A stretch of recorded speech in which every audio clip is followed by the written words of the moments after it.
আমি গাহৰি মাংস বনাব ওলাইছোঁ, কিন্তু চকাটো জ্বলা নাই এতিয়ালৈকে।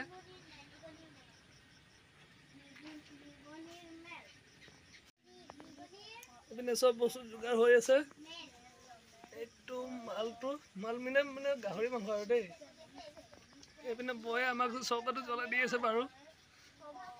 এইটো চকা তাৰমানে ভিজা আছে, সেইকাৰণে জ্বলা নাছিলে। এইবাৰ আমি চকা পাতি লৈছোঁ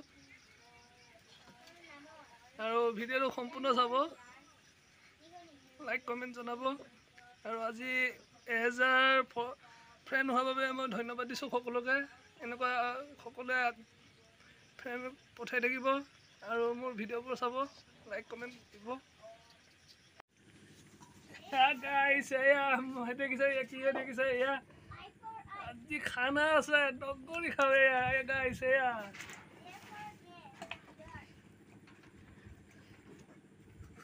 পিঁয়াজ কাটিছোঁ, এয়া পিঁয়াজ,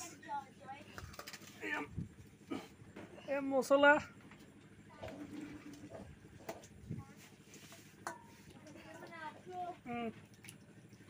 হালধি খানা হৈ গ'ল।